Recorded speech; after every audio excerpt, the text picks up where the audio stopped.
Aos 21 dias do mês de agosto de 2019, reuniu-se em sessão ordinária a Academia de José de Alencar, no Palacete dos Leões, a Avenida João Goberto 570, às 15 horas, sob a presidência da acadêmica Anita Zipim.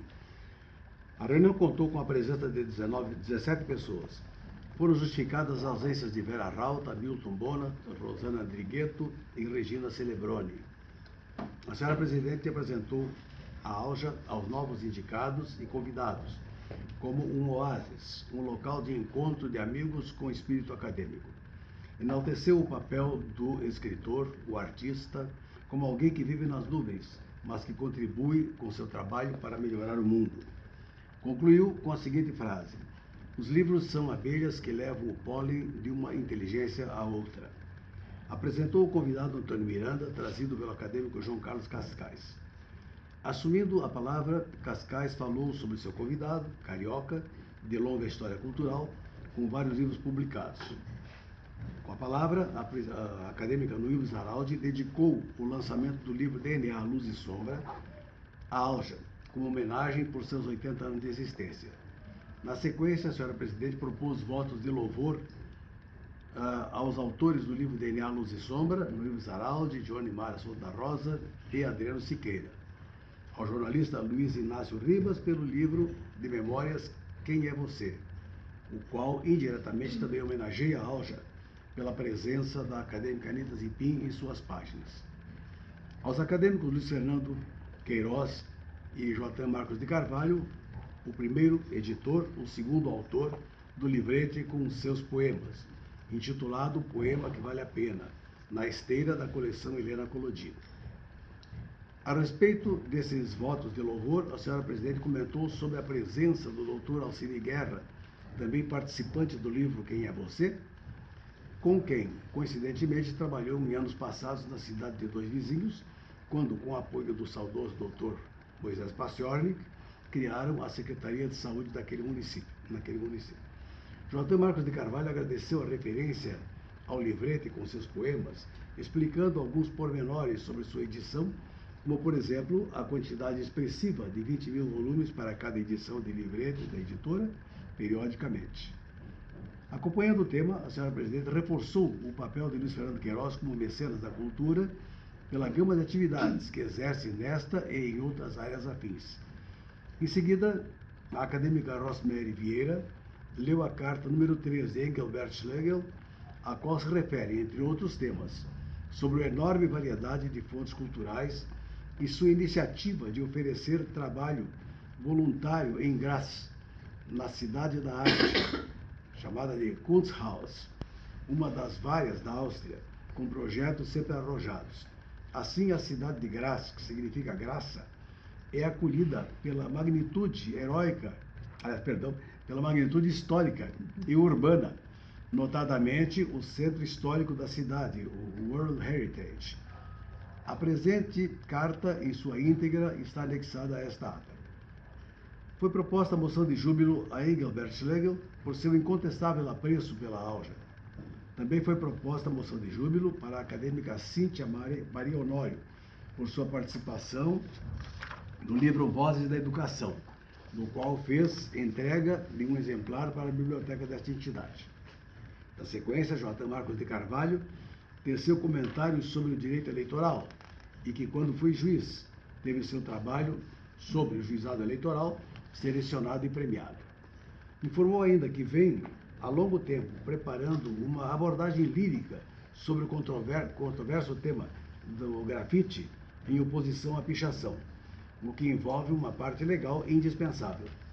Com a palavra, o acadêmico Rubens Faria Gonçalves comentou que costuma fotografar essas manifestações culturais e advoga o caráter provocador da pichação e da arte em geral. A senhora presidente propôs colaboração da ALJA a Joatan Marcos de Carvalho na criação de um livro sobre grafitismo e pichação. Vários comentários surgiram a partir das opiniões de Rubens Faria Gonçalves sobre a variedade de visões que o tema suscita. Esse informou que publicou no grupo da ALJA o poema de Paulo Leminski, A Razão de Ser, que aborda o tema. Como curiosidade, a senhora presidente comentou que em sua infância aconteceu o primeiro casamento de Paulo Leminski, cujo aniversário comemora-se no dia 24 deste mês. Na sequência, a senhora presidente apresentou a relação dos indicados que deverão tomar posse neste ano e que se encerra nesta data. No momento foram aceitas as indicações de Lázaro Malbach, efetivo, né? Efetivo Malbach, e de Ana Maria Rangel Gil, correspondente. Os associados que serão elevados às cadeiras patronímicas são Paulo Rogério Bittencourt, Alberto Veloso, Vera Rauta e Rubens Gonçalves. O patrono de Rubens Gonçalves será Cruz e Souza. Ficou decidido que Rubens deverá discorrer sobre a vida e obras de Cruz e Souza na próxima sessão de setembro. Os oradores da sessão magna de novembro deverão ser Ariovaldo Trancoso Cruz, sobre a efeméride, e Rafaela Tasca, pelos ingressantes. A senhora presidente propôs moção de júbilo para todos os que serão elevados a patronímicas. O acadêmico J. Marcos de Carvalho propôs a criação da medalha José de Alencar para pessoas que fazem cultura, a ser entregue no próximo ano, sob sua organização, pelos festejos dos 80 anos da AUJA. Informa que há 3 projetos em andamento. Primeiro, a antologia Helena Collodi, em 20 volumes, que não é da AUJA, mas tem sua participação na comissão editorial. Já possui 3 livros lançados. O quarto será o do desembargador e poeta falecido Assad Yassin, cuja solenidade de lançamento, antecipa, ocorrerá em data a partir de outubro próximo, no Tribunal de Justiça do Paraná. Concedida a palavra a Elisa Moraes Monticelli, esta falou sobre as flores e seu significado simbólico. Trouxe texto explicativo de simbologia, no qual o sagrado acrescenta sentido às coisas e que se deve fazer leitura simbólica e valorização ampla das coisas. Neste momento é que entram as flores e nossa atitude em relação a elas. Cada flor tem significado específico, a linguagem das flores é específica. Elisa comentou sobre o valor simbólico das flores e de algumas lendas registradas na história. O texto completo será anexado a esta ata. Por estes estudos, a senhora presidente propôs moção de júbilo a Elisa Monticelli. Propôs também a criação de uma diretoria de comunicações, como um departamento, sob o comando de Vera Rauta, Cíntia Honório e Rosemary Capriotti, na qual o acadêmico João Carlos Cascais será colaborador. A proposta foi aceita por João Carlos Cascais, demais membros e componentes da Assembleia. Na sequência, J. Marcos de Carvalho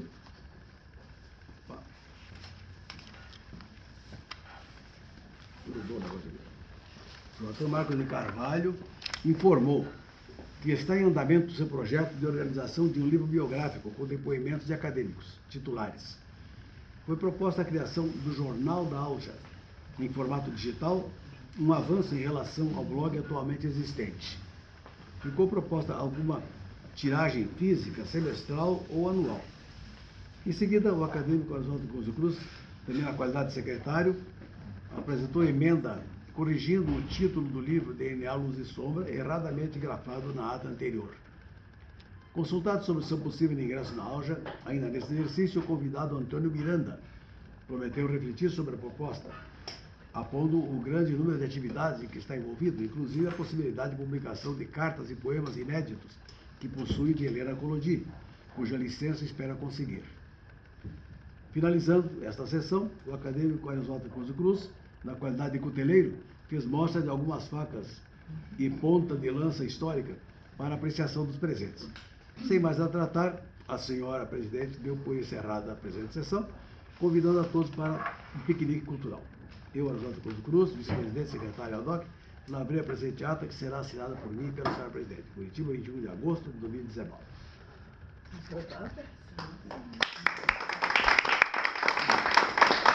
Só na próxima vez. Mas deixa assim, essa aí deixa, não tem problema. Maria Coração aparecerá na próxima ata. Ele faria. Faria Agora, se fosse possível. Faria, Gonçalves, eu gosto dele. Mas pode deixar assim, não tem problema. Eu vou passar uma frase para vocês e vamos ver se vocês veem quem é o autor, que me impressionou muito nessa semana que eu li. Faz de conta que vocês imaginem o texto. A copa frondosa ramalhou como as palmas do coqueiro ao sopro do vento, e o tronco gemeu até a raiz. O caçador repousa à sombra de sua lança. Eu vou repetir porque é muito profundo. A copa frondosa ramalhou como as palavras do coqueiro, como as palmas do coqueiro, ao sopro do vento, e o tronco gemeu até a raiz. O caçador repousa à sombra de sua lança. Então eu fiquei impressionada, eu li por acaso, peguei na minha estante, e nada Posso por acaso. dizer? José de Alencar. José de Alencar. Então eu proponho esse livro ser itinerante, vocês querendo outros livros itinerantes. Então eu passo para a Elisa, você lê, no mês que vem você traz e outra É de pessoa que lê. obra do José de Alencar? O Birajara. Birajara. O Birajara de José de Alencar. Então, não por acaso nós temos esse nome, né? Então, um pouquinho, até os novos, os novos que não têm tanto conhecimento como o nosso presidente, que leu todas as obras, o Rubens, o Não. Souto. Não, é né? exagero. Mas vejam, dormir à sombra de sua lança, o farfalhar, né? O São lance era palavras. muito largo, ele era muito magrinho. Ramalhou é lindo. É lindo, né? Ramalhou, O eu Ramalhou também, também pra mim. gostei. Agora tem uma frase muito interessante, quer dizer, Que é? Gilberto Amado, que fala sobre o poeta. O que é o poeta? Assim, o poeta é aquele que diz palavras eternas, que pensa pensamentos grandes e que sente sentimentos enormes. Maravilha, né? Esse é o Beleza. poeta. A Vera Uma Ralta pessoa já tem, pensa diferente, né? Hã? Vera Uma Ralta pessoa já pensa tem diferente. notícia de O poeta é Viena. um fingidor. Eu sei. Finge tão completamente que fingir que é dor que deveras sente. mas na verdade ele apoia o poeta. Sim, claro. Nosso colega de Como diz o- Viena manda uma Malalda. lauda para nós, para se dizer presente. Todo mundo já sabe que nós temos Engel, o Engel, o Engel, né? E teremos a Maria Júlia também, que vai ser está nossa retornando, Retornando. segunda-feira, né? Ela não Então- sabe, a Maria Júlia é muito bonita, ela não sabe se a casa dela é lá ou aqui. Então eu respondi que a casa dela, ela que sinta também aqui, também na nossa Então, são academia. três. Você tem três. Obrigada. Curitiba, Portugal e a Academia de Letras José de Alencar. Então, o título da lauda dele é Os Gypsies Voltaram. Sem que me desse conta do motivo que me faz sentir desconfortável, de repente, estava eu numa sala de aula junto com um grupo de pessoas, adultos e crianças, muito falantes. Como quase toda sala de aula, carteiras, cadeiras, quadro e materiais da natureza escolar.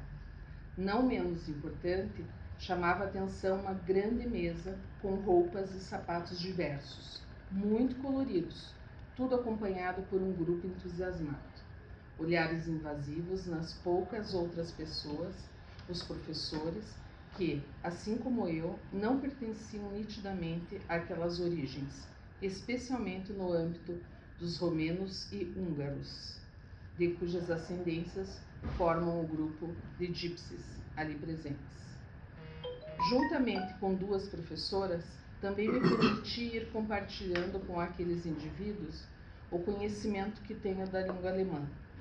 Não professo a língua com muita profundidade, mas, vez mais, encontro razão para voluntariar. Se estamos abertos, dispostos e desejamos colaborar com a humanidade, por meio da ação voluntariada, conseguimos nos colocar diante de quem pode estar precisando da nossa ajuda. No meio voluntariado, venho há um bom tempo aprendendo bastante. Em meu país de origem, o Brasil, foram-me dadas muitas oportunidades, pelas quais sou imensamente grato. Igualmente importantes foram as vezes em que estive no Nepal, diante de crianças em alguns monastérios. monges necessitando aprender o idioma inglês, em outros. E um grande presente que recebi, o de poder aprender voluntariando com elefantes numa selva na divisa entre o Nepal e a Índia, denominada Chitwan. Nessa mesma Índia, noutro momento, em Delhi, voluntariei com crianças órfãs e portadoras de HIV. Em Bangladesh, numa das experiências mais difíceis, estive voluntariando por 7 meses em Gawer, aquela que é considerada a maior favela do mundo. Também em países africanos, com destaque para o Quênia, na tribo Matu, compartilhei um momento de muito sofrimento, recentemente com refugiados aqui na Áustria. Outra oportunidade bastante diferente de tudo, atuar voluntariosamente em uma casa de cultura ímpar, em sua proposta de arte para a humanidade, a Kunsthaus de Graz. Esta, mesmo sendo uma proposta de voluntariado, aprendi com gentes do mundo a apreciar mais a arte contemporânea. Mas em nenhum momento senti-me tão mexido, psicologicamente, como este voluntariado com os ciganos, a que venho me dedicando no presente. Os longos cabelos das mulheres e seus olhares maliciosos, os homens irônicos, quase ameaçadores. Serão estas impressões uma recorrência inoportuna e até incorreta da minha infância e adolescência do Brasil acerca da presença cigana naquela época? Os vastos campos em que armavam suas tendas amontoadas, roupas e cobertores pendurados em varais. A ideia de tudo sujo, mas compartilhado entre eles. Risos aos montes, danças. As perguntas que sempre vinham. Onde tomam banho? Fazem suas necessidades básicas. Será mesmo que roubam criancinhas? Assaltam e amedrontam mesmo as pessoas, como os adultos sempre transmitiam às crianças? Tudo aquilo hoje parece ter sido em vão. Os gypsies, ciganos na vida contemporânea, não mais originários como a princípio na história da Índia, são essas pessoas com hábitos de seus países, aqui vizinhos, especialmente os romenos e húngaros. Trazem naturalmente cores de alegria de seus países, assim como carregam dores e alegrias, e compartilham, como todos os demais povos, particularidades tantas, sem mais suas tendas e seus varais, mas com os mesmos cabelos longos de suas igualmente longas jornadas. Nossa.